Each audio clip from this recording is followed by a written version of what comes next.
Bienvenue dans la présentation de ce travail. J'ai hésité de le présenter étape par étape comme je l'ai fait.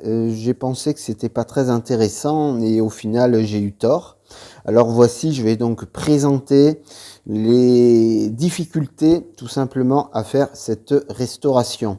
Donc on a eu un arrachage du bois qui allait d'ici, qui allait donc au tenon de cette traverse jusque là. C'était en biais.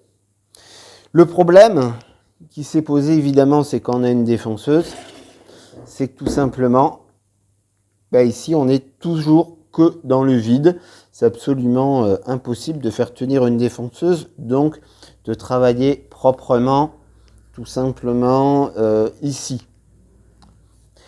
En sachant bien que je suis sur un chantier et pas à l'atelier où je vais avoir des planches pour faire une table et compagnie qui va me permettre d'être plus efficace, bien évidemment.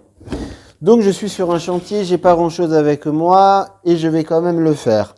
Pour faire donc cette longueur là, je vais utiliser 3 morceaux de bois.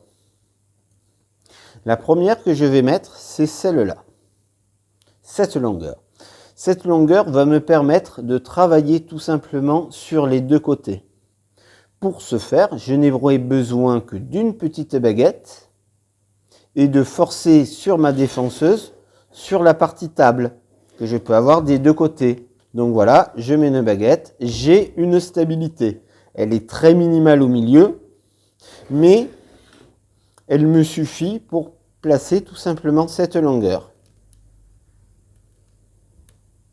Une fois que j'ai cette longueur, je peux travailler très précisément sur cette partie qui est la partie baguette,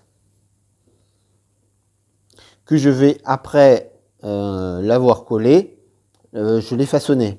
Alors j'ai un peu façonné avant, mais pas trop façonné avant, pour la bonne et simple raison, c'est qu'après je ne peux plus mettre de serre-joint si elle est trop façonnée. Ensuite, j'aurais fait le trait. Et j'ai fait le trait avec la râpe. Une râpe à bois. Et ensuite, tout simplement, j'ai fait la grande longueur.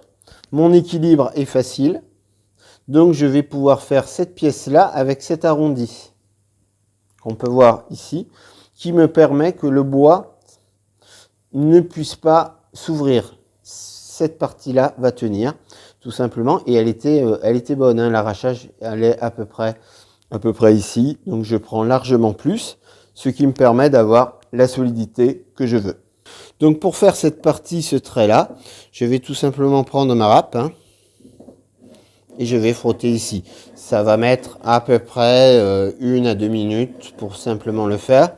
Et quand on a une râpe, alors c'est une râpe particulière, celle-là, c'est celle qui est fait main. Donc elle travaille très proprement.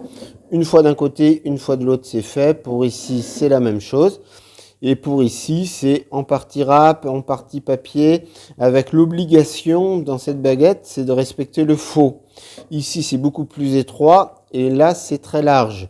Donc, il a fallu effectivement récupérer, non pas pour avoir le même dessin d'un côté que de l'autre, mais pour avoir un truc qui permette que quand ça va être peint, ça puisse évidemment se correspondre.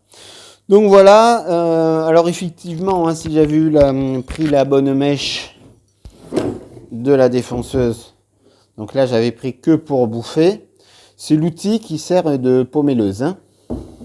J'aurais pu évidemment déjà avancer le dessin pour la baguette, mais je l'avais pas sur moi, donc j'ai fait avec les moyens du bord, donc du papier à poncer, une râpe, des ciseaux et un marteau, et ça a été assez propre vu que c'est bien lisse.